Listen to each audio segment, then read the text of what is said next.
جس دیش کا وکیل چند پیسوں پہ قاتل کا مقدمہ لڑنے کو تیار ہو جائے، جس دیش کے گواہ روزانہ قرآن سر پہ اٹھا کے جھوٹی قسمیں کھا کر گواہیاں دے رہے ہوں، تو یہ پہاڑ روئیں گے نہیں تو کیا ہوگا، یہ زمین کب کبائے گی نہیں تو کیا ہوگا۔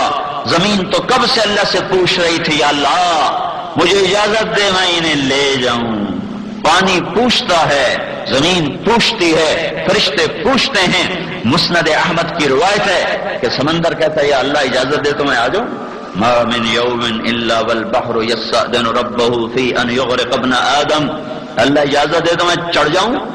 والارض تستأذن فی ان تبتلعه، زمین کہتی مولا اجازت دو تو میں پھٹ جاؤں۔ والملائکۃ تستأذن فی ان تعاجلہ وتہلکہ، فرشتے کہتے ہیں یا اللہ اجازت دو تو ہم اتر جائیں۔ وہ تو کب سے اجازت مانگ رہے تھے، مانگ رہے ہیں، ایک جگہ پہ اللہ نے دے دی، یہ بھی اس کا کرم ہے، سب جگہ پہ نہیں دی، ایک جگہ پہ اس کو تھوڑا سا ہلا دیا، اسے تھوڑا سا اوپر نیچے کر دیا۔ سراسر اس کے فیصلے عدل ہیں، عدل ہیں، عدل ہیں۔ چھوٹے بھی اللہ کی مخلوق، بڑے بھی اللہ کی مخلوق، نیک بھی اللہ کی مخلوق، بد بھی اللہ کی مخلوق۔ امام حسین نے کیا قصور کیا تھا جو ساری نسل ذبح ہو گئی؟ اگر لوگ اعتراض پر آئیں تو یہ اعتراض تو اوپر تک چلا جائے گا۔ امام حسین کا کیا قصور تھا جو بچوں سمیت ذبح کر دیے گئے؟ 16 آل رسول کے فرزند خاک و خون میں لوٹ رہے تھے، اور شمر جیسے لعین پلید وہ ہاتھوں میں جھنڈے لہرا رہے تھے۔ تو پھر یہ کہو اللہ نے یہ کیا کر دیا؟ اللہ نے حسین کو شہید کروا دیا، جس کی بوٹی بوٹی پر اللہ کے نبی کے ہونٹ لگے ہوئے تھے، ایسے چومتے تھے ایسے۔ یزید آپ کے ہونٹوں پہ چھڑی مار رہا تھا، ابن زیاد کے سامنے سر پیش کیا، اس نے بھی چھڑی ماری، یزید کے سامنے سر پیش کیا، اس نے بھی ہونٹوں پہ چھڑی رکھی۔ تو ادھر ابو برزہ اسلمی تھے یزید کے دربار میں بیٹھے گا، بدبخت یہ چھڑی پیچھے ہٹا، میں نے ان ہونٹوں پہ اللہ کے نبی ہونٹوں کو لگتے دیکھا ہوا ہے۔ اور کوفے میں ابن زیاد نے منہ پہ چھڑی ماری تو زید ابن ارقم رضی اللہ تعالیٰ عنہ بیٹھے تھے، وہ کھڑے ہو گئے کہ ظالم یہ چھڑی پیچھے ہٹاؤ، میں نے ان ہونٹوں پہ اللہ کے نبی کے ہونٹوں کو لگتے دیکھا ہے۔ اللہ نے ان کو کیوں شہید کر دیا؟ اور یہ تو چند ہزار بچے، اللہ کی قسم ہماری ساری نسل ذبح ہو جائے، حسین کے خون کا ایک قطرہ نہیں بن سکتا۔ حسین کے 4 بیٹے شہید کر دیے گئے، علی الاکبر، علی الاوسط، ابو بکر، عبداللہ، 4 بیٹے میدان میں آنکھوں کے سامنے باپ کے ذبح ہو گئے۔ یہ اللہ کے امتحان کی جگہ ہے۔ میری بات سنو سنو بھائیو، ہم امتحان کے لیے آئے ہیں، رہنے نہیں آئے۔ امتحان ہے، امتحان ہے، امتحان ہے، گزرگاہ ہے، رہنے کی جگہ نہیں ہے۔ جہاں میں ہے عبرت کے ہر سو نمونے، مگر تجھ کو اندھا کیا رنگ و بو نے، کبھی غور سے یہ بھی دیکھا ہے تو نے، جو معمور تھے وہ محل اب ہیں سونے، جگہ جی لگانے کی دنیا نہیں ہے، یہ عبرت کی جا ہے تماشا نہیں ہے، اجل ہی نے چھوڑا نہ کسرا نہ دارا، اسی سے سکندر صفات بہارا، ہر ایک لے کے کیا کیا نہ حسرت سے دھارا، اڑا رہ گیا سب یوں ہی ٹھاٹھ سارا، جگہ جی لگانے کی دنیا نہیں ہے، یہ عبرت کی جا ہے تماشا نہیں ہے، یہی تجھ کو دھن ہے رہوں سب سے اعلیٰ، وہ زینت نرالی ہو فیشن نرالا، جیا کرتا ہے کیا یوں ہی مرنے والا، تجھے حسن ظاہر نے دھوکے میں ڈالا، جگہ جی لگانے کی دنیا نہیں ہے، یہ عبرت کی جا ہے تماشا نہیں ہے۔ آئے ہے یہ عبرت ہے، یہ عبرت ہے، یہ مقام عبرت ہے۔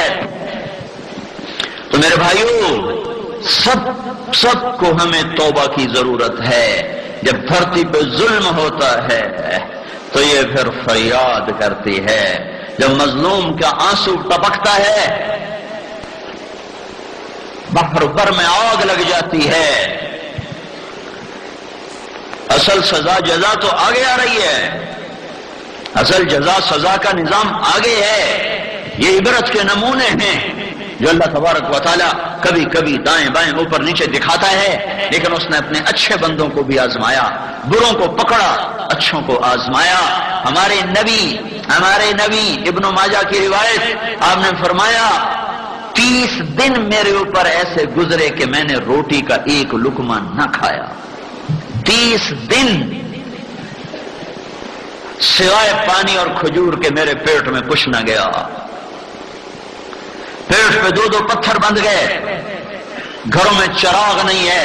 جس رات میرا آپ کا نبی دنیا چھوڑ رہا تھا، جس رات کی صبح آخری صبح تھی، اس رات بھی آپ کے گھر میں تیل نہ تھا چراغ جلانے کے لیے۔ اما عائشہ رضی اللہ عنہا پڑوسی سے تیل ادھار مانگ کے لائی تھی، جو سارے عالم کو روشن کر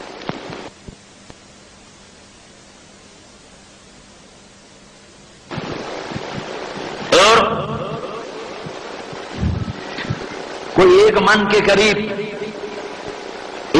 کے قریب آپ نے جو لیے تھے یہودی سے، اور زرہ رکھوائی تھی رہن، زرہ نہ چھڑوا سکے اور دنیا چھوڑ کے چلے گئے۔ تو اللہ نے اس کو دارالامتحان بنایا ہے۔ جب اللہ پاک کی طرف سے کوئی تکلیف آئے تو میرے بھائیو اللہ کے سامنے جھکنا ہے۔ اللہ تعالیٰ کے محبوب کا فرمان ہے، اللہ تعالیٰ قیامت کے دن مصیبت میں زندگی گزارنے والوں کو، دکھ سہنے والوں کو اللہ تعالیٰ بلائے گا اور ان کے لیے جنت کے دروازے کھولے گا، کہے گا جاؤ تمہارا یہ ٹھکانہ ہے۔ تو اس دن دنیا میں عافیت کی زندگی گزارنے والے یہ تمنا کریں گے کہ ہائے کاش مانسیرا میں ہمیں کینچیوں سے ٹکڑے ٹکڑے کر دیا جاتا اور ہم بھی یہ درجات حاصل کر لیتے۔ کینچی، خنجر نہیں کہا، تلوار نہیں کہا کہ تلوار اور خنجر تیزی سے کاٹ کے گزر جاتے ہیں۔ کینچی کپڑا کاٹنے کو ہے، گوشت کاٹنے کو نہیں ہے۔ وہ یوں تمنا کریں گے لو ان جلودہم قطعت بالمقارض، کاش ہمارے جسموں کو، بوٹیوں کو کینچیوں سے کتر کتر کے کاٹ دیا جاتا تو ہم بھی یہ درجات لے لیتے۔ لیکن اس دن سودا بک چکا ہے۔ مسلمان پہ آنے والی تکلیف اس کے لیے بہت کچھ لے کر آتی ہے۔ موسیٰ علیہ السلام اللہ کے لاڈلے نبی تھے۔ ایک دن اللہ سے کہنے لگے یا اللہ تو مسلمان پہ بڑی تنگی لاتا ہے، یہ سوال اور کوئی نبی نہیں کر سکا۔ خود اللہ کے نبی، ہمارے نبی نے فرمایا، یہ موسیٰ کی شان تھی کہ اللہ نے کہا نہیں دیکھ سکتے، پھر بھی کہنے لگے نہیں میں نے دیکھنا ہے۔ یہ ذرا موسیٰ کی شان تھی۔ تو موسیٰ علیہ السلام کہنے لگے یا اللہ انک تقتر علی المؤمن، آپ مومن کو بڑی تنگی میں رکھتے ہیں۔ تو اللہ تبارک و تعالیٰ نے ایک دم جنت کا دروازہ کھولا، کہا موسیٰ ادھر دیکھ، اپنے ہاتھوں سے بنایا شاہکار جنت الفردوس اللہ نے اپنے ہاتھوں سے بنائی، 1 اینٹ موتی کی، 1 یاقوت کی، 1 زمرد کی، مشک کا گارا، زعفران کی گھاس، دودھ، شہد، شراب، پانی کی نہریں اور بہتے ہوئے چشمے اور جھکے ہوئے پھل اور پھیلے ہوئے سائے اور دھرے ہوئے جام اور بھری ہوئی چرائیاں اور سجے ہوئے تشت کھانوں سے، پھلوں سے، اور دائیں بائیں جنت کی حسین و جمیل لڑکیاں، صف بستہ غلام، اور اوپر سے اللہ کی تجلی اور اللہ کا نور، اور اوپر سے اللہ کا دیدار، اوپر سے اللہ کا سلام، سلام قولا من رب الرحیم۔ اے میرے بندو تمہارا رب تمہیں سلام پیش کرتا ہے۔ موسیٰ علیہ السلام کہنے لگے یا اللہ تیرے عزت و جلال و مرتبے کی قسم، مسلمان کے ہاتھ کٹے ہوں، پاؤں کٹے ہوں، ناک زمین پہ لگا ہوا ہو، اسی طرح سسک کے قیامت تک زندہ رہے اور قیامت تک اس دکھ درد کی زندگی گزار کے مر جائے۔ لیکن اگر وہ یہاں گیا ہے تو یا اللہ تیری عزت کی قسم اس نے کوئی دکھ نہیں دیکھا۔ پھر اللہ تعالیٰ نے پھر موسیٰ علیہ السلام نے کہا یا اللہ انک توسع علی الکافر، یا اللہ تو کافر کو بہت کچھ دیتا ہے، بڑے مزے کراتا ہے، بڑی موج کراتا ہے۔